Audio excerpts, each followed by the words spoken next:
This Lost in Plot, we're here, and today we have Netflix original series, Midnight Mass. Midnight Mass, trending in the top 10. I think it was number 7 last I saw. Getting popular. No Squid Game, but certainly high up there, and a lot of people are watching this. So what is it? What is Midnight Mass? What is it about?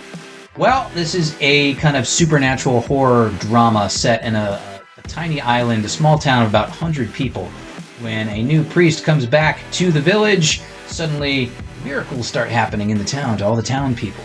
But there is something deeply sinister and mysterious also bubbling up underneath the surface that is related to all these happenings, and it may or may not be some kind of monster. That's right, a very dark side to everything that's going on. We're not going to spoil it for you here, but I'll tell you that this show comes out right off the bat with some good strengths. It's heavy drama, but it's well executed with great writing, fantastic acting performances, and pretty competent directing the whole way through, and an engaging mystery. If you watch the pilot episode, it should hook you, and that's kind of what you're in for most of the series. So a great strong start for Midnight Mass. Yeah, I think it's a strong payoff too to the mystery. It is a slow boil mystery that's slowly kind of peeled back as the season goes on, but the payoff I think is worth it. There is a lot of contemplative material around Catholicism and belief, the concepts of good versus evil, and how those sides can kind of fall and be mixed and corrupted, I think is a big part of that too.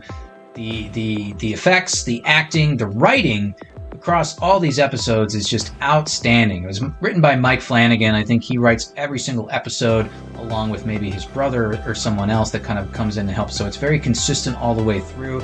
It's one of those shows where you can easily watch 3-4 hours or maybe all 7 hours in a sitting, in a day, in a weekend. Yeah, it's one of those, if you're hooked by that mystery and these characters, which I think it's very easy to get hooked by both, you'll enjoy this one and probably burn all the way through it. Yeah, it's one of those. Now, it's not all roses for me. If there's anything that I would detract from this particular series, it's the fact that we've got some big-time dramatic filler. You're going to have long exchanges between two characters sitting on a couch in a room just talking about themselves to one another. And to me, that's not really how you show character growth, character change. I like to see them actually doing things, making choices, and progressing through difficult situations. So sometimes it'll try your patience and you might be like, let's get on to more of the supernatural stuff here and a little bit away from the characters monologuing at one another. So that's a bit of an issue. The second thing is you really have to suspend your disbelief to believe that these characters can make some of the choices that they make. They stretch the suspension of disbelief so far that it snapped for me,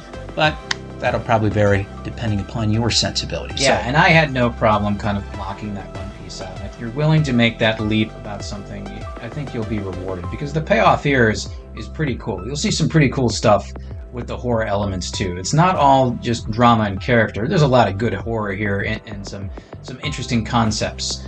Well, I mean, it's going to come as a recommendation for me, not a hearty recommendation, mind you, because there's a few drawbacks that for me are hard to overlook. But your time is not wasted here. You can find far worse shows out there. This one is competently executed, knows what it wants to do, and for the most part, gives you a nice, engaging story, which is well worth your time.